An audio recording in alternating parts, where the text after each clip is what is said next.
I am curious, how much of your calendar do you not control at all? You're the CEO of GitHub. You're like one of the most important people at Microsoft. Microsoft is a pretty big company. I imagine there are so many meetings for meeting's sake. I don't know. I mean, I think the funny answer is, or the honest answer is, I don't control anything of my calendar because Michelle does control my calendar from that perspective. I mean, my weekend is mostly controlled by me and partially controlled by my family and vice versa. I think it's a good mix. If you're asking, how much is Microsoft determining what meetings I have to attend, there's a number of them, maybe less than 10 hours a week.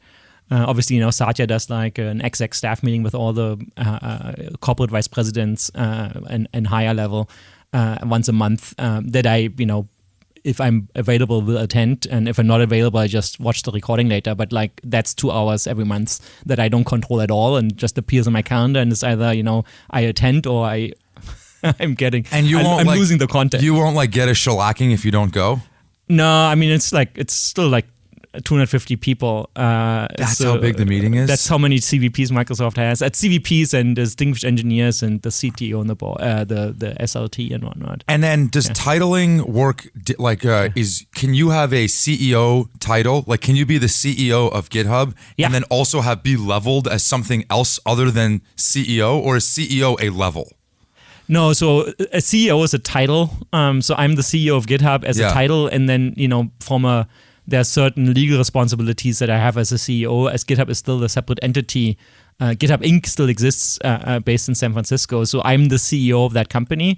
At Microsoft, I'm leveled as a CVP. So I have I'm equivalent to, for example, the CVP of Power Platform in how I'm leveled. That makes sense. But, everybody in those meetings acknowledges me as the CEO of GitHub, similar to the CEO of LinkedIn. Similar to the CEO of LinkedIn. Yeah. It's the same deal. It's a similar deal with a different reporting structure. Yeah. Like he reports to Satya, I don't report to Satya. That makes sense. Yeah. But it's kind of like we have Thomas here, the CEO of GitHub, not we have Thomas here, CVP of Microsoft, course. Also the CEO of GitHub. Right. And this Satya dude, like, is he as legit as people say he is? Like, is he? Because I got to be honest, it is unbelievable what he has done. Yeah. And obviously, it's a team effort. Obviously, there is more than just him. It is unbelievable what he has done. Do you agree?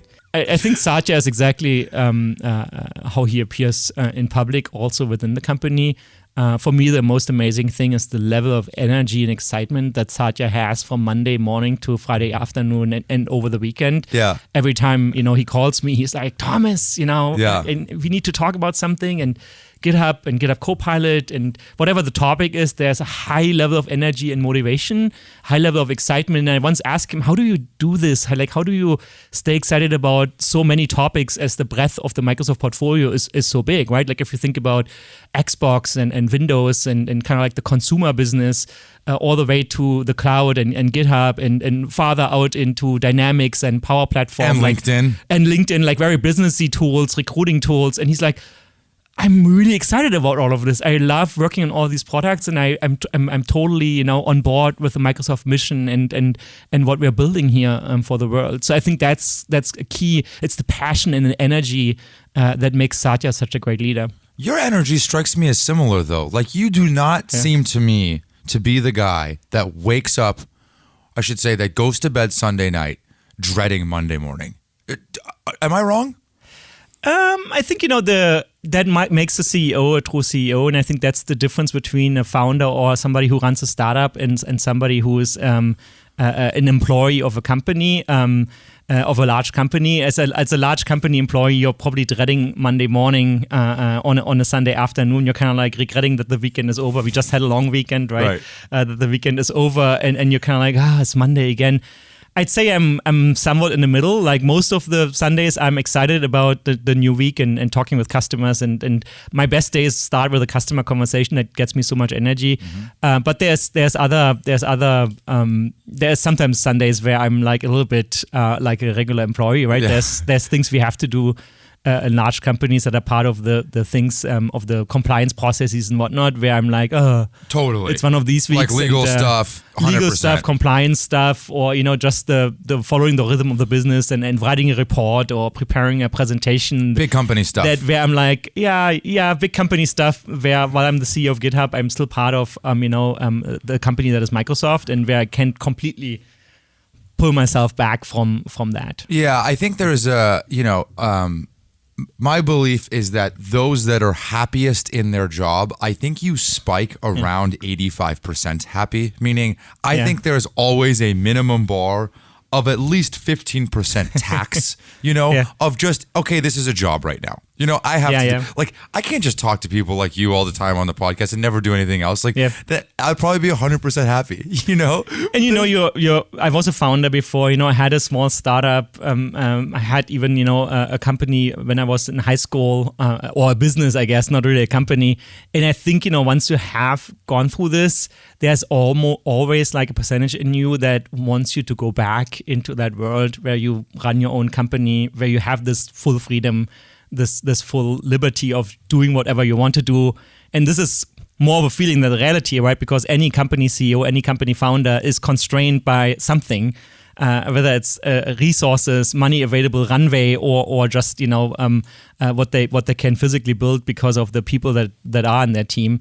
But as the CEO of GitHub and an employee of Microsoft, there is obviously then the other side where I'm like, the grass is greener on that other side. And if I could just leave GitHub tomorrow and do the startup thing again, I might be happier. And I think it's that feeling that, sadly, we don't have an A/B test in life. And it's this thing where I wish I could do both and and see if that would make me even more happy than I am. And Enrique and I from Brex talked a little bit about how the grass is always greener. I agree with you, but you've kind of A/B tested it. Like you've been the startup CEO founder. It's almost like you just it's trade-offs, right? Meaning when you're running a startup, you have full autonomy.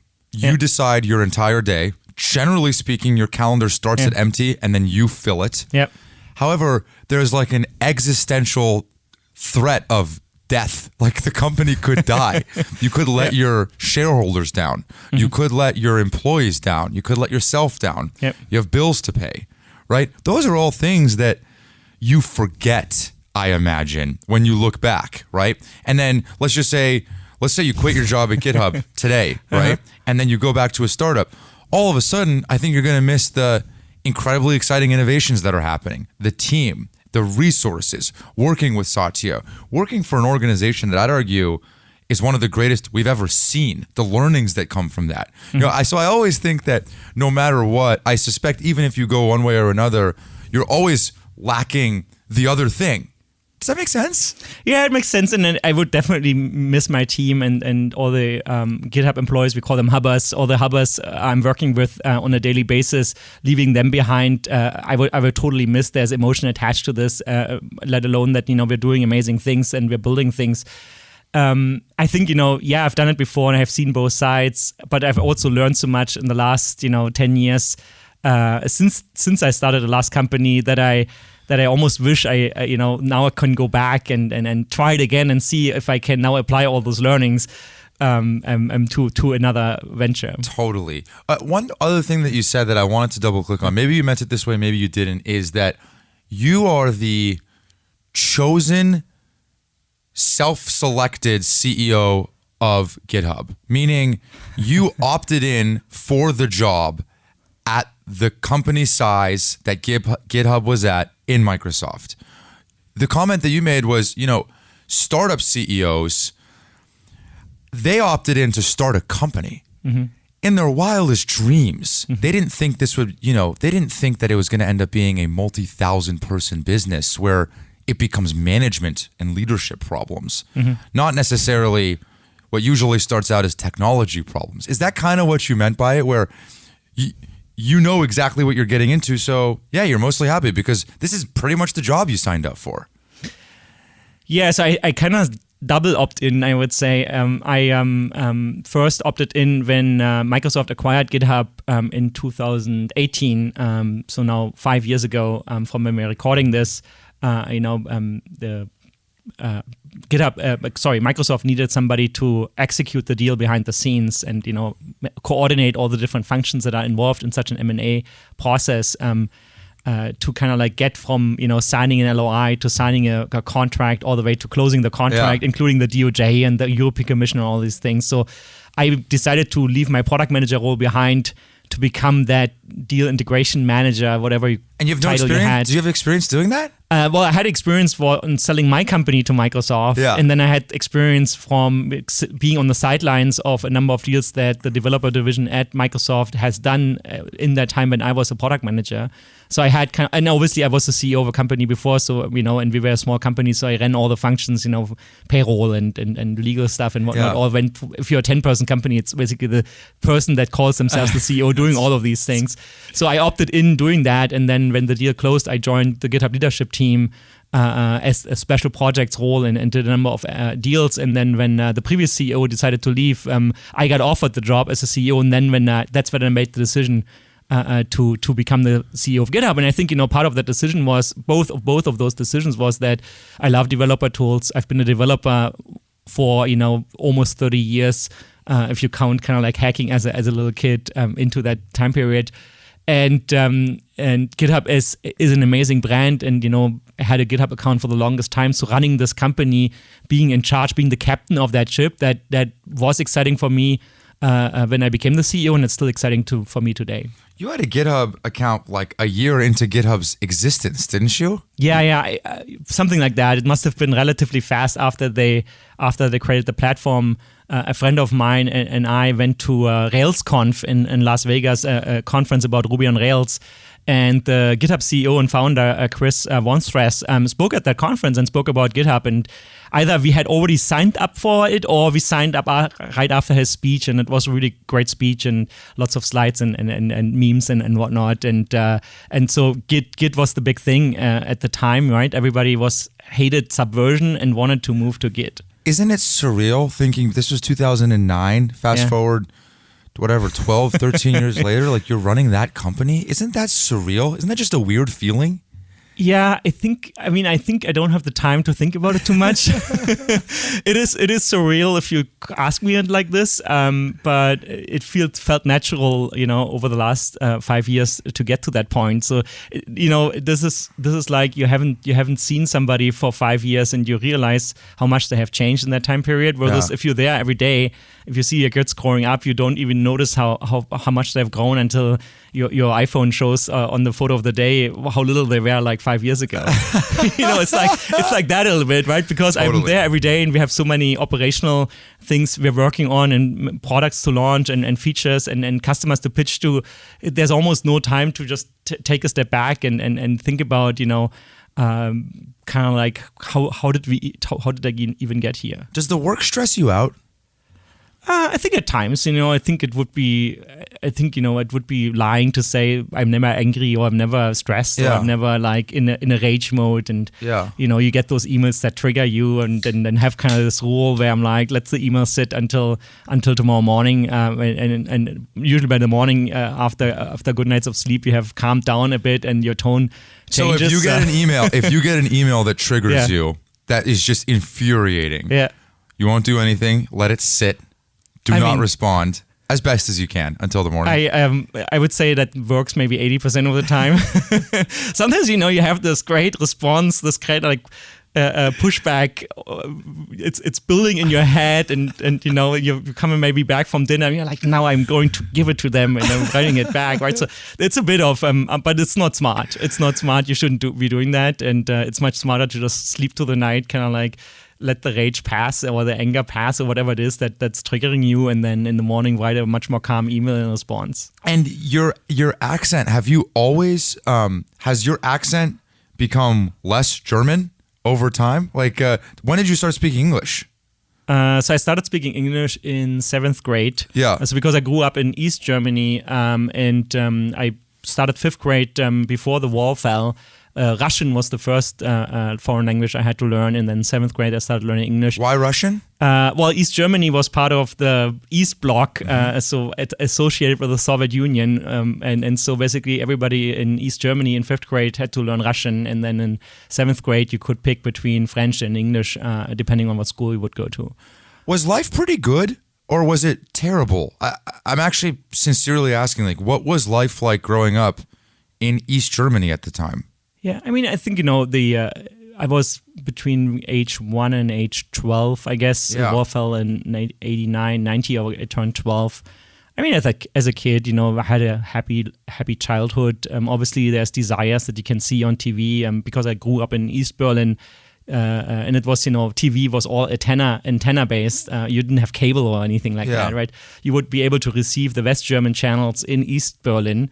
And so you could see the ads, for whatever, Mars Bar and Lego and all that stuff if you would just switch the channel and you over weren't to West getting German. any of that But you couldn't stuff. buy any of that because it wasn't, you couldn't buy it with East German money, and it wasn't available in East Why? German stores. Well, there was a border between two not very friendly sides of the world, I'd say, and the East German money was not a convertible currency, so you couldn't just convert East German mark at the time into West German mark or US dollar. And then obviously the East German government also controlled imports, what got imported into East Germany and what was available in stores. Yeah. And so you mostly bought East German made products and East Bloc made products. Yeah, so it sounds like quality of life wasn't too bad. It was just more isolated. You always want the things, as a kid specifically, you want the toys that you can't have. That's true even today, right? Like if I look at my kids, I mean, the thing they desire most is more time in front of the Nintendo, more screen time, and less other times that the parents want them to do, less homework and whatnot. So it's kind of like the desires are erased by watching TV and seeing all the stuff that people on the other side can buy.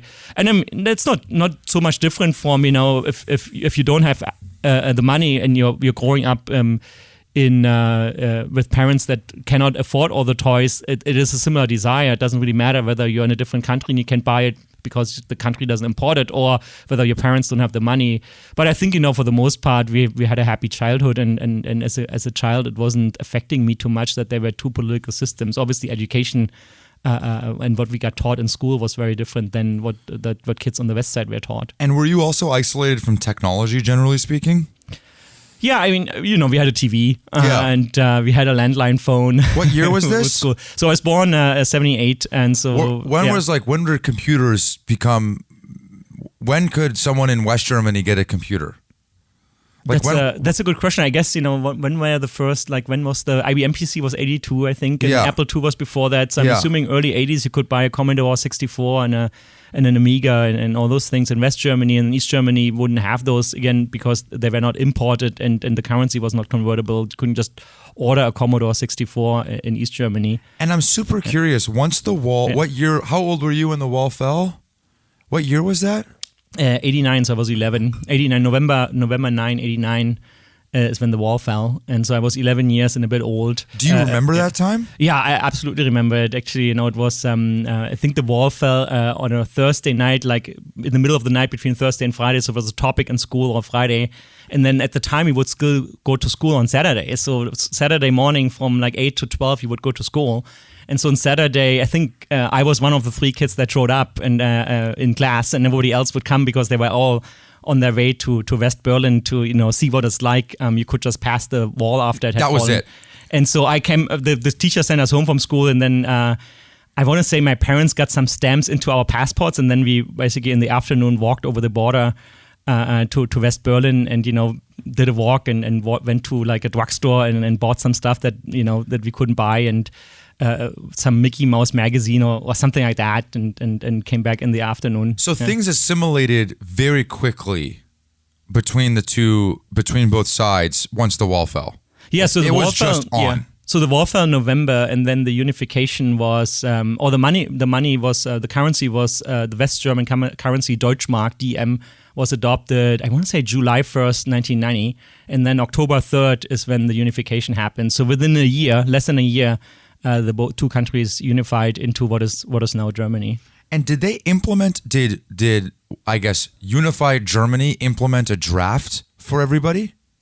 Is that a thing? Like oh, you mean like military? Yeah, draft? like a military draft. I think both countries had it. Definitely East Germany had it, West Germany had it, and then don't ask me how the politicians decided. But basically, yeah, Germany had a draft, and both sides of the country had a draft. Yeah. And you get drafted out of high school? So you got drafted after you turned 18. You had to go to a doctor's appointment to check whether you're qualified for military draft, and then you were pulled in after you finished high school, or if you're were already out of high school because you went more like an apprentice route, then you would be drafted after you had finished that level of education. And were you drafted? I was drafted, yeah. I was drafted in the last grade of high school. Basically, I got the appointment to get checked, and then I decided I don't want to go to the military, since you had to write like an essay to refuse military service and do civil service instead. And at the time, military service was 10 months, and the civil service replacement was 13 months. And how old were you when you moved to the U.S.? That was only 8 years ago, so I guess 36. Got it. So you did your computer science degree in Berlin, right? And then you got your PhD in mechanical engineering in Glasgow. Is this right? Yeah. So I left high school a month later. I would start my civil service. Yeah. High school went until 13th grade at the time. So basically I was 19 years old, did a year of civil service. And then in 98, I always have to make sure I'm not mixing that up, not 89, but 98. In 98, I started university doing computer engineering at Technical University in Berlin.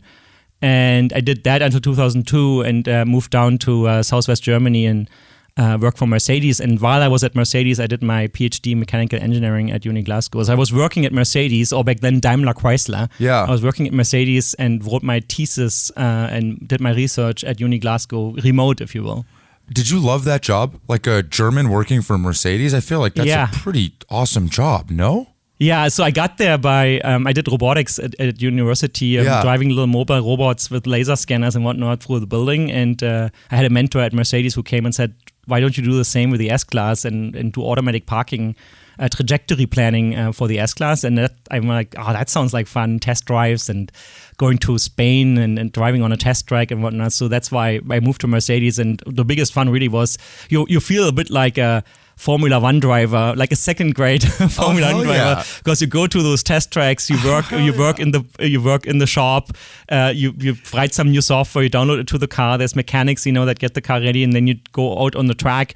Obviously, for parking and collision avoidance, you don't go on the high-speed oval. You go into like a large, concrete area where you can start and stop all the time. In 2002, was Mercedes working on auto-assisted parking? Yeah. Okay, honest question. Yeah.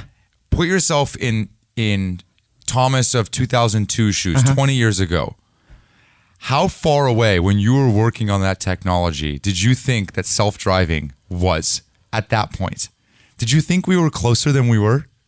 I think I was very skeptical back then of full self-driving because of the sensor challenges, and obviously in Germany we have all kinds of weather, strong rain, snow, and it's impressive how great our eyes are and how you can see in the dark, and you can see even when it rains and when there's fog and everything. And I think that's the biggest challenge for self-driving, like fully self-driving cars, that there's so many edge conditions.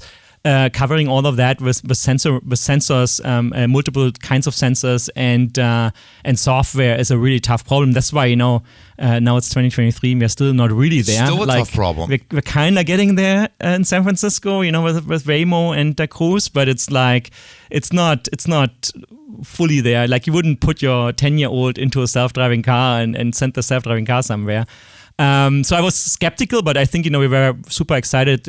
Autonomous parking was already almost close back then, and then it started to kind of like be semi-automatic. And these days, you can just have your car park for you. Specifically, the street parking, which is probably very complex for many learners.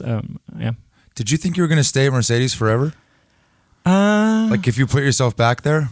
I mean, in hindsight, it's always easy to say, right? Yeah. Like, I'd say I didn't have thoughts about leaving for the most part, but at some point I kind of like reached that point where I felt, my journey here is about to end, and I want to try something new. And it's you start thinking about the career path, and do you want your manager's job and your manager's job, and the more you think about this, you realize that's not the journey I want to take in my career. So what'd you go do? You left Mercedes, and then what? So I left Mercedes. I actually got recruited. So a recruiter called me and asked me whether I want to switch from the OEM side, from the automaker side to the supplier side. So I started a job at Robert Bosch GmbH. So Bosch is a automotive supplier, other than also doing power tools and whatnot. And so basically, I moved from the making the cars and the software for the cars to providing sensors and control units to the automakers. And that was short-lived. That was only a 2-year process for two reasons. During my time at Bosch, I finished my PhD thesis. Got my paper done and went to Glasgow to did the exam, and then got my thing and my certificate and whatnot. And then the iPhone came out, and the iPhone came out in 2007, and then in 2008 they showed the iPhone SDK. And the App Store was launched, and I was done with my PhD thesis, so I also had kind of like learned of how to time manage, the time I have after work, and motivate myself to, do other things than watching TV and going out with friends. And so the moment the iPhone SDK came out, I was kind of like, I want to hack mobile apps, and I want to build stuff again. And it blew your mind. And I want to kind of get away from the automotive industry. I had enough of that. Similar thoughts. Like I looked at my manager. I'm like, I don't want to have that job. Like that's not the job I ever want to pursue. And it might sound ironic now. Right. But so basically, I quit late 2008. I quit my job at Bosch. It was just the height of the financial crisis. I will never forget the moment when I went into the HR department and told them I'm quitting, and they're like looked at me as I were crazy, and I'm like, no, it's a great opportunity, for founders to do something new, and soon enough the economy will recover, and people want to hire somebody like me and get my services, and so basically became an independent contractor building apps for iPhone and then later for Android. And did you start a business around that? Yeah, I mean, a business in the sense of, I signed up as a freelancer with the tax authorities and the local authorities. And then a year later, I basically joined forces with one of my friends from a university and created an LLC, or like the German version of an LLC.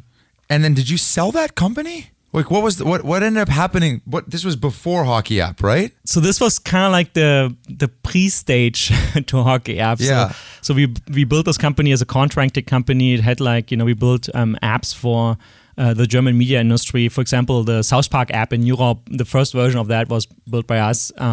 South Park, the TV show that used to run on, I don't know if that's still run on TV or not. Yeah. And so we built all kinds of apps as contractors or subcontractors for large agencies. And then as we, worked through these processes with the customer, you quickly realize how painful this is. And, back in the day, you had to, plug your iPhone into your computer and then sync all the apps, even the test apps from iTunes onto your phone. And you couldn't do that with your work computer because your work computer didn't have all the music and the audiobooks and podcasts on it. And if you do that, you lose all that media on your phone, and then you had to go home and sync it again. And so it was really painful to kind of like test apps with customers and clients.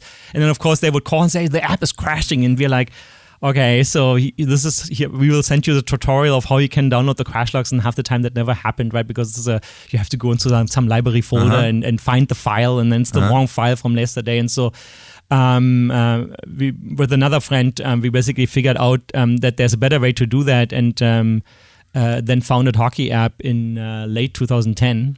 And you spent about 4 years building that business, right? 5 years?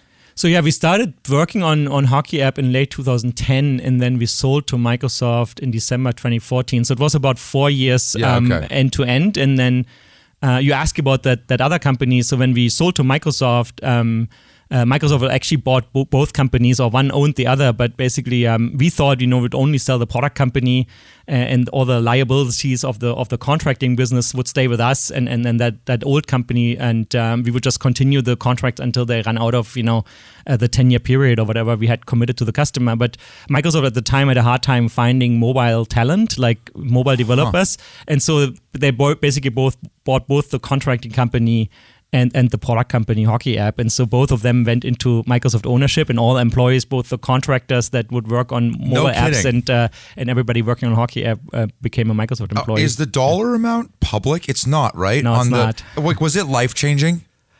For me as the kid from East Berlin, it was definitely life-changing. That was the first time I owned a house. I bought a house after we sold the company. We never owned a house before. We were just renting an apartment. We had a nice life, but it was life-changing from the perspective of having enough money to buy a house and without a mortgage or anything. But you never considered not working anymore? I think I never considered as in retiring. No, I mean, I think, I was in my 30s. It's kind of felt too early to retire. I would have just gone back to do another startup if I had left at the time. And when the acquisition happened,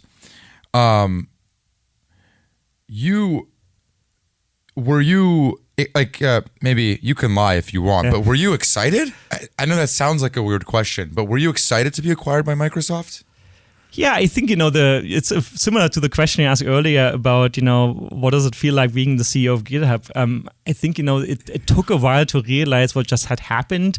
We were a 10-person company getting bought by, a multi-billion, or, well, I guess multi-trillion now, a public company in the United States. So there was obviously, that was the first time we really engaged with, business in the United States.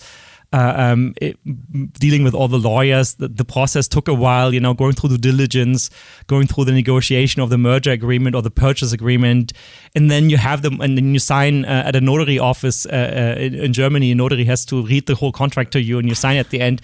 And at that moment, it was kind of like, okay, now we're done. Now what, And then basically the next, I think we signed on Thursday, and then we all flew to Redmond.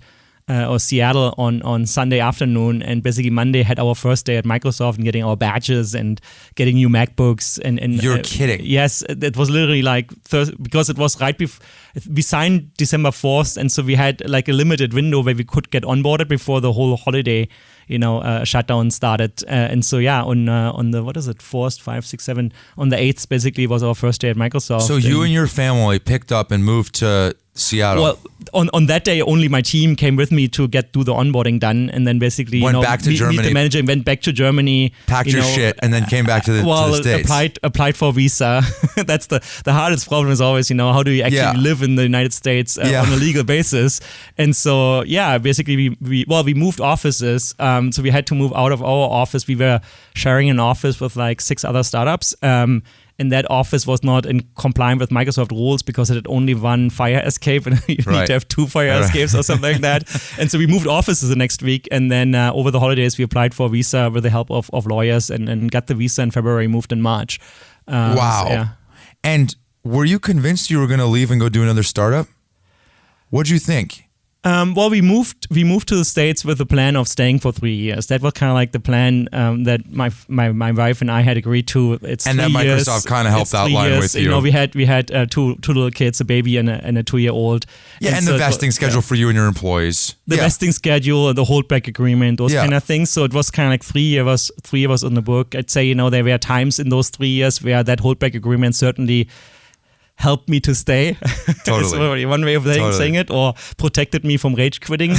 And then it kind of other things happened during that time that basically turned me around, I'd say, and convinced me that staying longer actually is fun and gives me motivation. When you moved to America, what did you think? Oh, I was so excited. Were you a kid in a candy store? It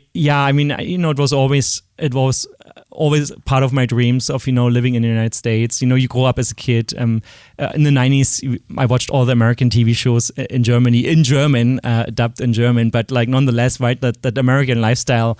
Whether it was the Bill Cosby Show or then later Friends, Seinfeld, whatever, right? That was part of things I knew about America, and there was certainly it was part of my bucket list, if you will, to live here and experience the American dream. And my first trip, to the United States was a test drive with Mercedes from Los Angeles to San Francisco to New York in 10 days, right? I had seen all of this, but I wanted to live here and see what it's like, living in the suburbs and having this kind of like American life. And so it was really exciting, and it was really an adventure. You move here, right? And then with two little kids, there's so much to explore. Like the time flew like nothing. Yeah. That's incredible. Yeah. When you joined, the title was Principal PM Manager, which feels like a far off title from CEO of GitHub today. Yeah. How big was the team that you managed when you joined?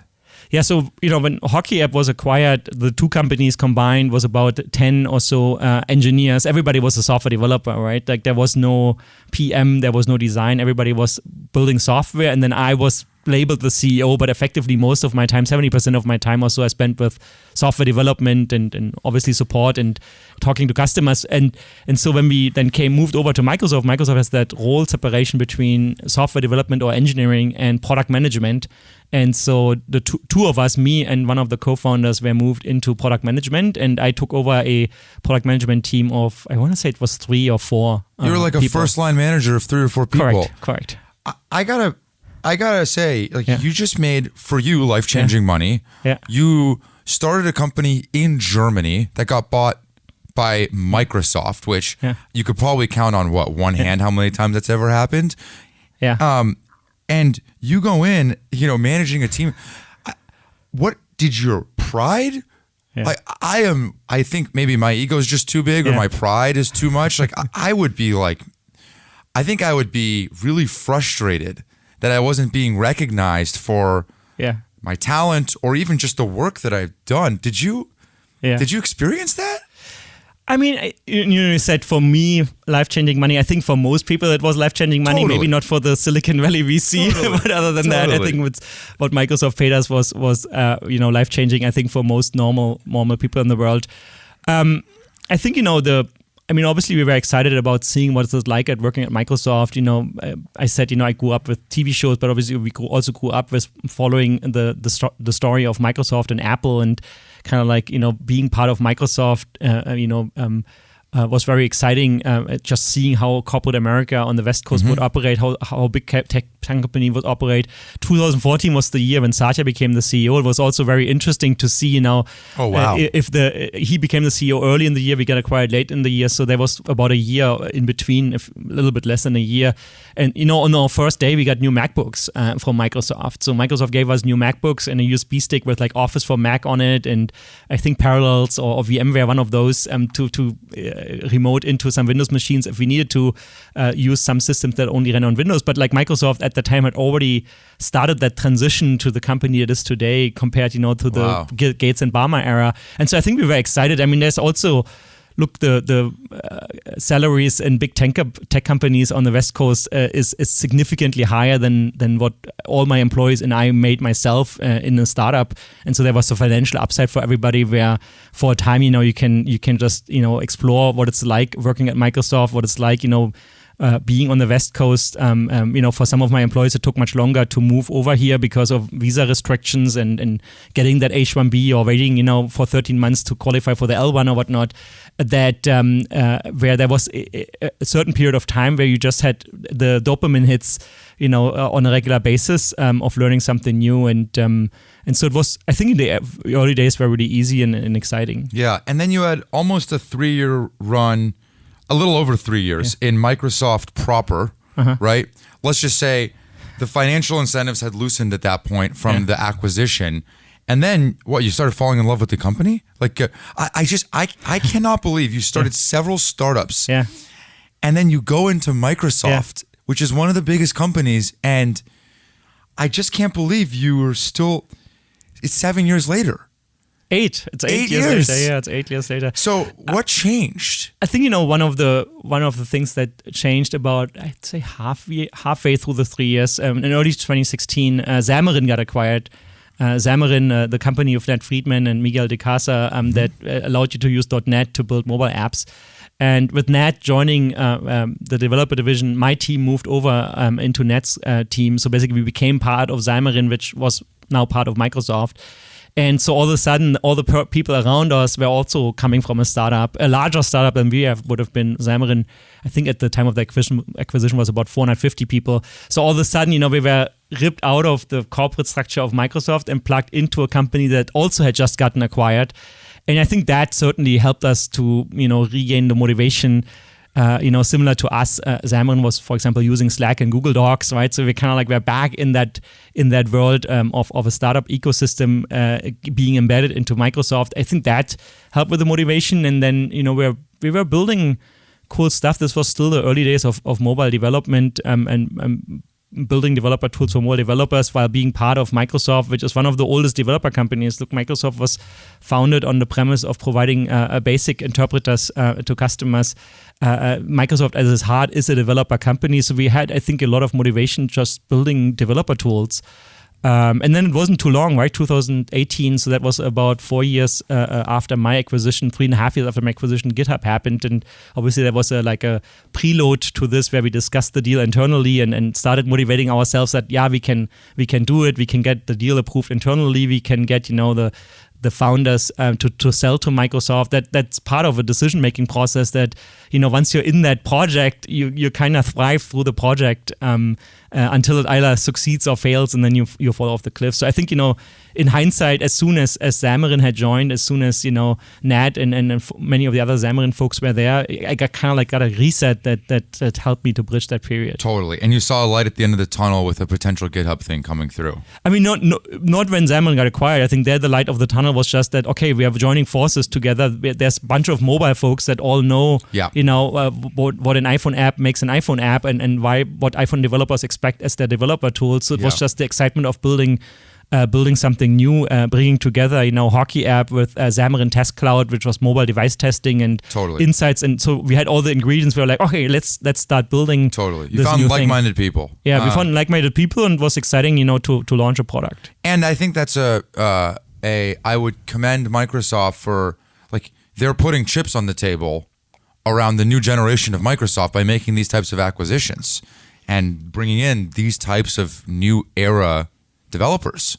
Letting us stay independent to a certain degree, right? I mentioned Slack, that which they've still done a great job of. They've still done a great job of, which is incredible. The turnaround from the closed ecosystem that Microsoft was, the walled garden, to what it is today. It's incredible. Yeah, it's incredible. Then in June of 2018, Microsoft buys GitHub for $7.5 billion. The company just crossed $1 billion of ARR. GitHub, congratulations! It's incredible. You. It's an incredible achievement. Yeah. Maybe 30 seconds or less for the audience that doesn't know. What does GitHub do? I think fundamentally GitHub is the home of all developers. It's where developers store their source code, whether it's public repositories or private repositories. It's where many developers share code with other developers, right? That's kind of like the social network side of GitHub. There was recently a poll on Twitter where people were asking, is GitHub social network or not? And 69% said not. I think that's a too tight view of GitHub. Ultimately, you put your code there, you share it with others. Others can just take and review it. They can fork it. They can take it and never bring it back to you, but they can also collaborate with you. And I think that's a big piece what makes GitHub. We framed the term social coding. And then the other side of this is that we're selling a DevOps product, a platform that developers in small and large companies can use to develop software, run continuous integration processes, deploy to the cloud, run testing and ultimately scan for security issues. And now with Copilot, apply AI to the development process. We sell that as a product to companies, and as such, we are like an enterprise B2B business, if you will. Totally. And then when you joined, it was a couple months after the acquisition. You joined as the VP of Strategic Programs. You spent 3 years doing that job. Then you spent 3 months as the Chief Product Officer. And then you've been the CEO for almost a year and a half? Yeah. Is that right? Yeah. How was the interview for the CEO job? I'm super curious. The interview for the CEO job? Yeah, for the CEO job. It was a call offering me the job. There wasn't like an interview process. The leadership at Microsoft obviously had seen my impact for the time when I started leading the deal in 2018. until the point in time when Nat basically gave notice. Nat Friedman, the previous CEO, gave notice, and so there wasn't an interview where I was, validated whether I can do the CEO job or not. I think it was more like looking at the impact I had for the 3 years preceding that point in time. You said something fascinating earlier to me, which was that GitHub's an open source company, and we should run the company open source. Can you explain what you mean by that?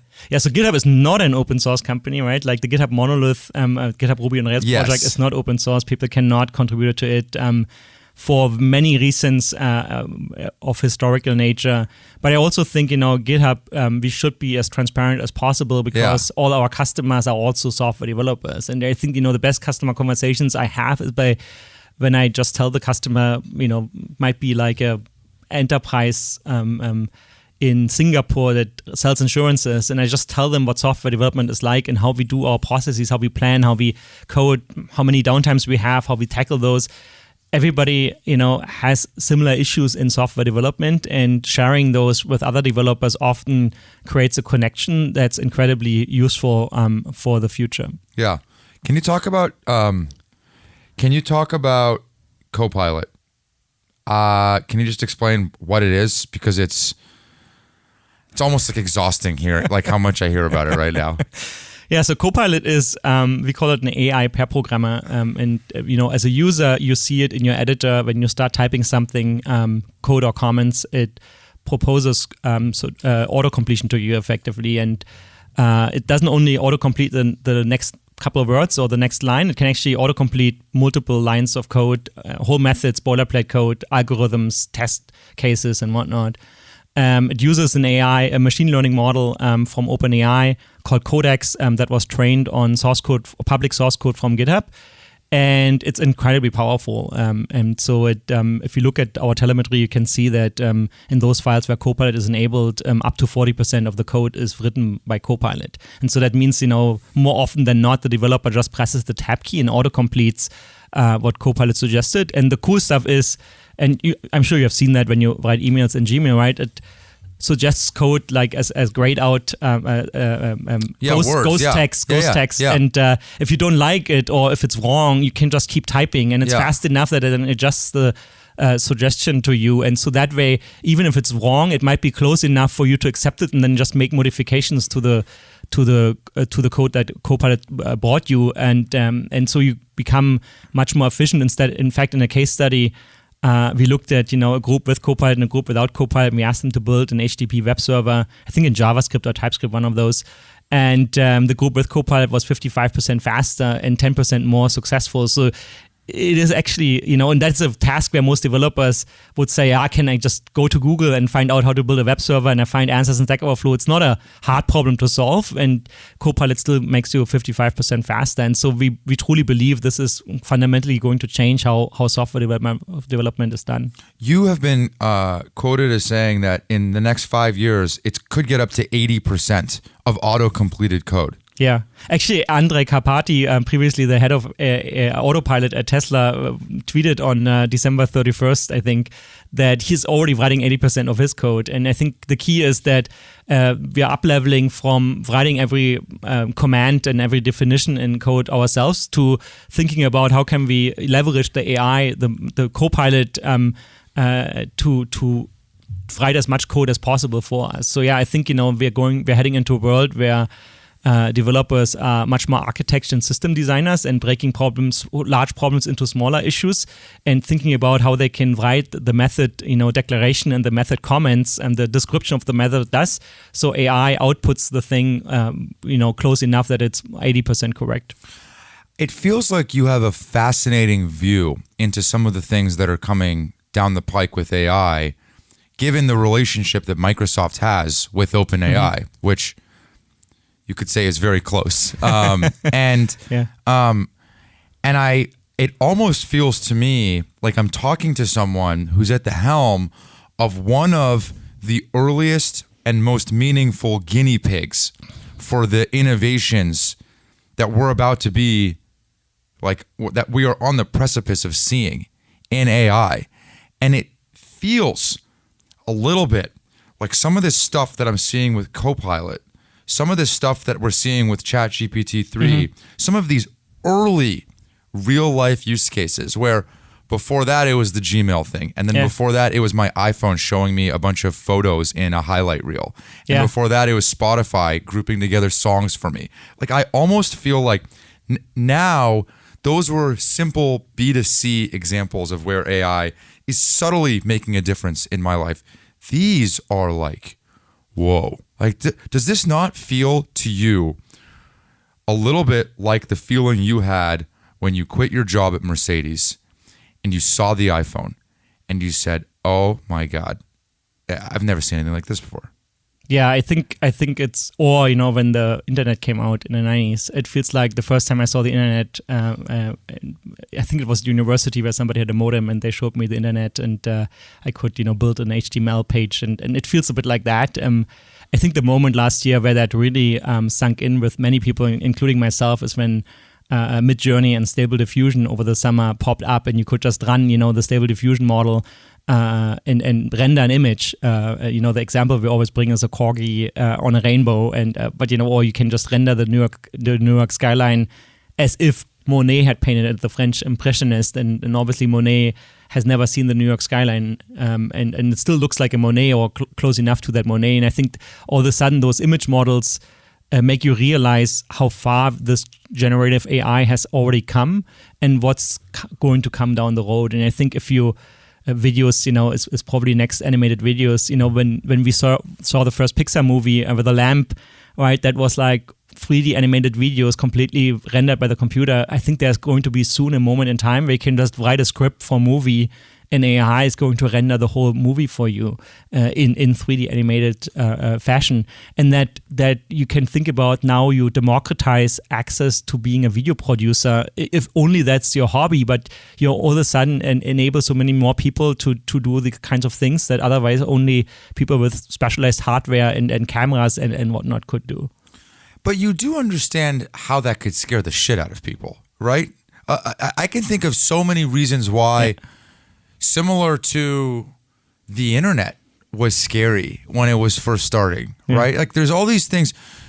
I'm curious for you, how long is it going to take before most people, right now it feels like I live in Silicon Valley, I work at Kleiner Perkins, my world feels inundated with this. I don't think the rest of the world feels the way that I do.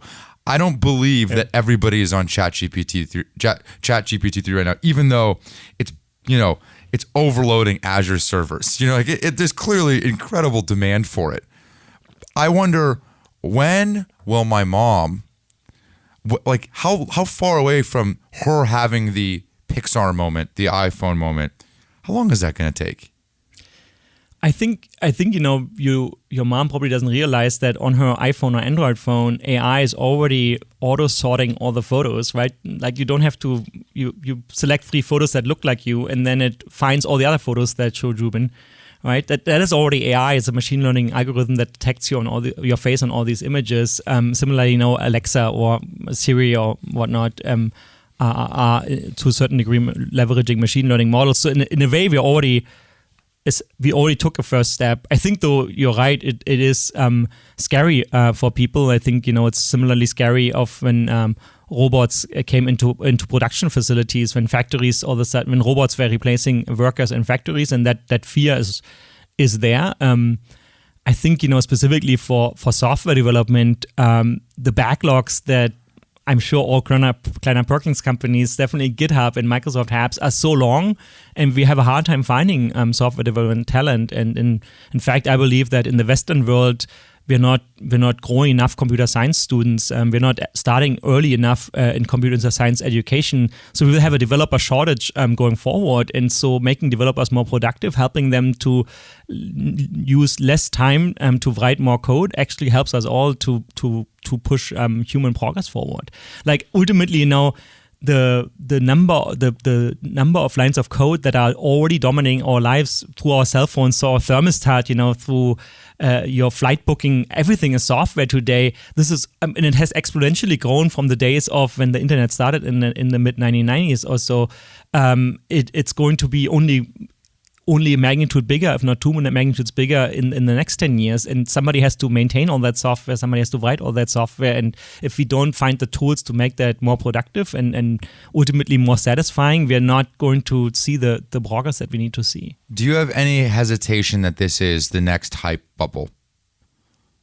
I think we're already past that point, as products like Copilot, Jasper AI, now Stable Diffusion and Midjourney have shown that there's real value out of these products and real motivation for people to use them. I've heard stories about people canceling their Netflix subscription because they have more fun in the evening being creative and rendering images in the Midjourney Discord channel. So I think there's we're already past that point. The train is leaving the station, and it's clear that generative AI is going to be part of our lives. And going back to the comment about when does this hit most people, the idea that my phone can tell whose face is whose, that's nice. That's cool. That's very interesting. The idea for a coder that 40% today and maybe 80% in the future of their code could be, that's life-changing. That's career-changing. When does that moment, like how far are we from that moment of because when you see the iPhone, when you see the internet, it's like you put in your AOL disk into the computer and you're like, oh my God, like, wait a second. Yeah. I just wonder, it feels like that moment's actually not that far. I just wanted to get that sense from you. I think for the normal human, that moment is going to be when they first get into a taxi that has no driver and in fact will not have a steering wheel anymore. And even maybe the second stage of this is that you put your kids into a car without a driver and send the car to your parents or in-laws for a date night with your wife. I think that's the moment where a normal human is like, okay, we have fully self-driving cars, and I trust it as much that I would put my kids into this and send them to grandma. I think for developers, developers have always gone through those transitions, right? We went from punch cards and assembler or assembly language and coding really in machine commands in the 70s and early 80s to like BASIC and modular 2, and then Python was COBOL at some point, all the way to Ruby on Python, and Rust is the new hot thing.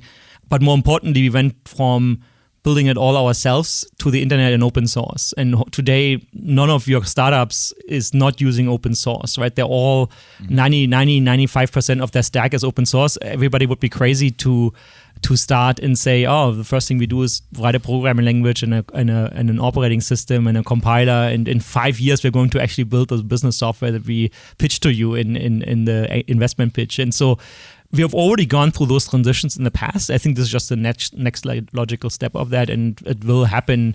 I think it's already happening with Copilot, and it's going to be just accelerating in the coming weeks. Really, like just look on social media of how many of those startups are popping up left and right. That's the thing that's blowing our mind here. Is the rate that this thing is improving is so exponential. It is. You just said weeks. It is crazy how quickly. You're joining us for a presentation that are like we're gathering a bunch of CIOs in February, and we were customizing a report for them on the state of AI and generative AI, and we got done with that report 2 weeks ago, and we're legitimately nervous. It's in a month from now, and we're legitimately nervous that we're going to have to update some of the report because of the rate of progress and change that's happening in days, in weeks right now. It's incredible. And soon enough, the report will also be written by AI, and all you do is to feed it some data of social media and hacker news and a couple of insights from your analysts into it, and the report is just auto-generated. So let me ask you, how old are your kids? 10 and 8. 10 and 8. So let me ask you, if you have this deep of belief and conviction that this is the next big thing, similar to some of the other technology waves that we've seen, what skills are you advising them to learn now that will be applicable for them in the future? I think first of all, I think we make sure that they're actually good human beings and can have manners and interact with other humans, because that will remain important for us in the world, that the next generation of humans are still nice to other humans.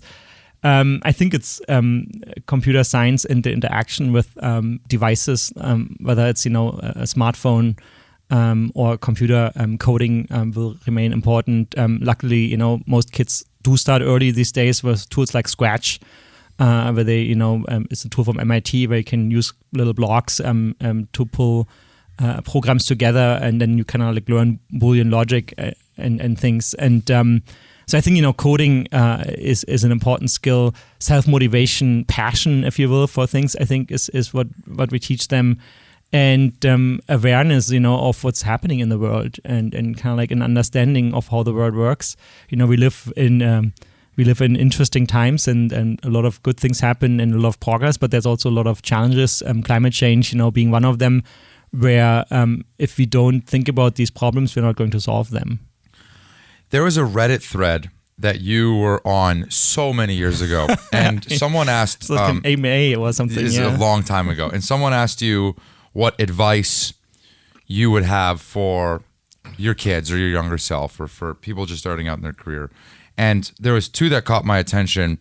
The first was always keep learning, read blogs, new books, tech and non-tech, go to conferences, and ultimately find out what you love and don't love doing.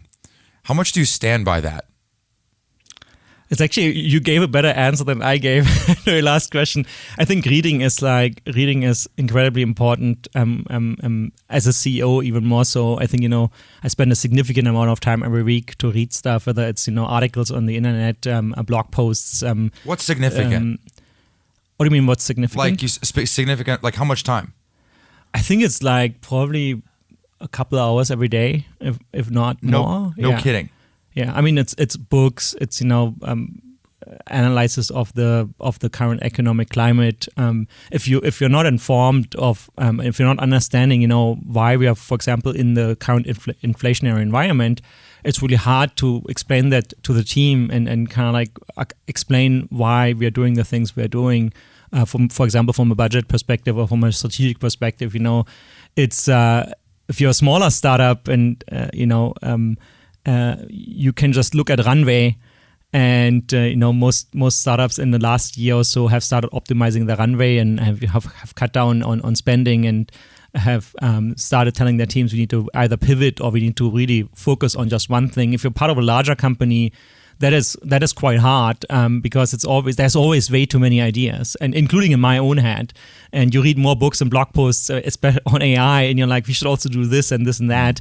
And I think, understanding where we are in the world, understanding the ecosystem we live in by reading, and understanding what others are writing helps us to focus on the one thing that differentiates us as a company. Or maybe it's three things, but it's certainly not 3,000 things, right? Attention is not infinite. Creativity is also not infinite because our time is limited on this planet. So I think, reading helps me to set the context and set the stage for the company. Does it not blow your mind how dominant this company has been for so long? When I was preparing for this, I had Scott Cook, same seat as you, Intuit founder. And he was telling me stories about how terrified they were of competing with Microsoft like decades ago. They were this incredible company so long ago, and they're still this incredible company. It just blows my mind. It's honestly so impressive. I'm curious. I want to revisit the Satya question. Like, are there any lessons or things that you've learned as a leader from him that you kind of stick as a feather in your cap of, I want to do more of that? I mentioned energy earlier. I think energy is really important as a CEO and as a leader, really of any team size. If you need to constantly generate positive energy, passion, if you will. If your leader is not passionate about something, your employees and the team members will also not be passionate, right? Like whether that your sports team or company, that is true. If you don't believe you can win, you're not going to win. And I think, generating that energy, finding ways to motivate yourself, pick yourself up after a loss, it's we all lose at times in life, whether you're losing a deal or whether you had a downtime because the thing you deployed had a bug in it. That happens. That's part of who we are as humans. So I think re-motivating yourself, re-energizing yourself almost on a daily basis, certainly on Sunday night for Monday, right, is I think something that I have learned from Satya and where I look up to him. I think the other one is the focus on culture and the focus on culture change within Microsoft over the last 8 or 9 years now, where Microsoft is a very different company today. Microsoft, the Microsoft of 2013 couldn't have pulled off buying GitHub. The world wouldn't have trusted Microsoft to be a good steward of this company that ultimately hosts almost all the open source on it. And so I think it's this focus on culture, re-energizing yourself, having a clear strategy of what are the focus areas for Microsoft and for GitHub. Yeah, I've watched interviews of you back in the day, and your English has gotten much better, but B, your public speaking has gotten much better, especially for English being your third language. Well, I don't speak any Russian anymore. Not anymore, yeah. I wonder, how did you know that you weren't very good, and then now you're good? Like, how did that process of improvement happen? I mean, I think most people have a pretty good view of how good they are in speaking and or how bad they are, for that matter. Yeah. I mean, I think I was aware of it. Obviously, when you have English as a second language, there's always moments where you can't just say the word that you wanted to say, and and that gets you kind of like off the rails, and then you're distracted by shit. I couldn't say that one word, and now everybody thinks this dude doesn't speak English very well.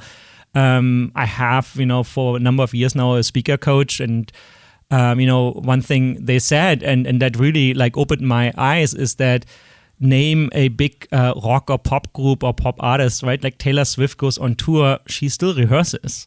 They rehearse before every concert, before every tour. They rehearse. The Rolling Stones, 50 years after they played their first concert, still rehearse. And I think realizing that I get better by doing it more. I get better by working with a speaker coach, by rehearsing for myself, rehearsing with a speaker coach, actually having a fake stage and seeing what's it like moving around on stage. That just makes you better. It's a guitar player gets better by playing the guitar more often, and that's almost true for everything you do in life, that by constantly rehearsing and training. And I mean, certainly true for sports and running, right? The more you run, the faster you run. I think that's just it's part of my identity. I'd say that I'm never happy with where I am, and I will always want to go forward and get better at things. Do you rehearse meetings before you have meetings? I wouldn't say I rehearse meetings in the sense that I sit myself on a table and like chess against yourself. I have little puppets there, and I'm like, Juben, you have the word now. But I certainly in front of larger meetings. For my Tuesday staff meeting, I think about what are my talking points and how do I want to open up the meeting. What context do we set today? What are the topics I want to talk about? How do I feel about how last week went, or what did I hear from an exciting customer meeting? I certainly, I use Apple Notes because it's everywhere in my life, and just write little bullets of the things I wanted to say. So from that perspective, I prepare them. I wouldn't call that a rehearsal. It's impressive, man, especially how many people you're getting on stage in front of these days. Yeah. Do you have any thoughts? I'm very curious. Number one, would you ever leave America? Would you leave now? Would you go back to Germany? I obviously our families are in Germany, and we still have my wife and I both have our parents, both of our parents, and they're getting older, and there's our heart is with them, and as they get older, and health naturally declines, we definitely want to be more with them. So we travel back twice a year. To see them in the summer and over the holidays, and who knows, maybe we have another 10 years where everything is great, and maybe it's next week that we want to go back for a while and be with them, as their life comes to close. And so, yeah, for sure, we love our parents, and that's really important for us and our kids. I think, if there's many things that are in the way of living in two countries. Otherwise, I probably would just do that. 50% of the time, 50 here and there. School is one of the things. Taxes is another one that's kind of like in the way of that. Other than that, I'd say it's really, every time I land in Germany, my feeling is I love it here, and why are we not here more often? And every time I come back to the States and Seattle, and you look out of the window and you see the lakes and the nature and the mountains, it's like, we are back home. It's really hard. Totally. And I left multiple places, Berlin, behind, and every time I go back there, it's kind of like I found my lost love again, and for a couple of days or so, and it's tough. It's tough, and luckily I'm privileged enough to be able to travel to the countries I want to travel to. How many huge technologies have come out of Europe? SAP? How many huge tech companies have come out of Europe? Well, I think SAP certainly is one to name. BioNTech, the one of the COVID vaccines, came out of Germany in partnership with Pfizer, but the inventors are based in Germany. They're not German though; they're immigrants in Germany as well. There's Spotify, a Swedish company, maybe a dozen or so. It's not, less than 20, more than 5. Yeah. Why? Why is it like that? Why is the world like that? Why is it so specific to here? I think part of this is a cultural challenge, and you only realize the power of Silicon Valley once you have been in Silicon Valley, the Bay Area, if you will, between San Francisco and San Jose, and you go to any coffee shop or restaurant, and people are just sharing who their lawyer is and who drafted their safe agreement with you. Right, it's this kind of like cultural openness here in the Bay Area that is unheard of in the world. I've never experienced that anywhere else. And cities like Berlin are getting closer to that, where there is a bit of a startup scene, there is a bit of a startup culture, and great companies are founded there or based there. But the openness and the willingness to take risks is, I'd say, unheard of here in the Bay Area, and it's yet to be seen that other areas get to that same point. I think there's other regulatory and privacy legal issues that are holding startups in Europe back to a certain degree. Here, you launch a company and you probably just go with the name that comes to mind, and you might have a brainstorming with your founders, and then you name your thing, and then somebody else has that name already trademarked. You quickly pivot to have a new name. In Germany, I'd say there's always the fear of a trademark conflict, and you have a lawsuit, and there's like a willingness, the risk-taking willingness is lower, and the privacy regulations and whatnot are harder on becoming successful fast. You think it's a regulatory thing? I think it's part of it. I think it's not the only reason. I think there's multiple reasons playing into this, and you think the appetite for risk is lower because partly of the regulatory thing. I think so. I think there's fear that prevents you from taking the same level of risks that people take here in the Bay Area. And there's also maybe a cultural issue that here, you do a startup, and if startup fails, you just move on with life and do another one or join a startup. And I think I certainly, had a bit of a fear of you will be seen as a failure. Yeah, shamed. Shamed, yeah. You will be seen as, you could have had the great life of working 20 years for Mercedes instead of founding a company and that failed. And I think that certainly plays a role. The other thing is, even companies that get founded in Europe then eventually move their to the US. To the US to have access to capital, and the capital and the risk capital plays a role. What the other thing is in Germany, there is a much bigger focus on being profitable or being cash flow positive, and there's this whole it's called Mittelstand, the companies that are not public companies traded on the stock exchange and not a small mamas and pop shop. It's companies, 200-person companies that make plastic parts, and it's a profitable business, family owned. now probably for the third or second or third generation, and they're making a nice profit, and they never want to become, the $1 trillion company, and they never, will go bankrupt because they have a solid business that has survived for hundreds of years. I think there's like a company in West Germany that makes gas station signs, and the sign where you can see what the gallon or liter of gas costs. And they, if I remember it right, the story, they own like over 90% of the worldwide market. Nobody else does gas station signs, and they're making a profit, and they have decided that's their business, and they don't have the aspiration to become, the next Facebook. And if you have that center of the middle of that span of enterprise world, it is a different game that you play. Isn't there something actually kind of nice about that? Like, it's funny, when I first asked the question, it was almost condescending. It was almost in a way of, why can't Europe get their shit together? Now just listening to you talk, I'm like, man, that sounds kind of nice. There's no pressure of more. When I was the founder of Hockey App, what the VCs always told me is, you're running a lifestyle business. That's the VC framing. As a knock. You don't have a plan to get to $1 billion. You don't know how to get to 100 million revenue. You're just running a lifestyle business. And I'm like, yeah, we have a great lifestyle here. We all enjoy what we're doing. We're working with each other. I think there's certainly something to it.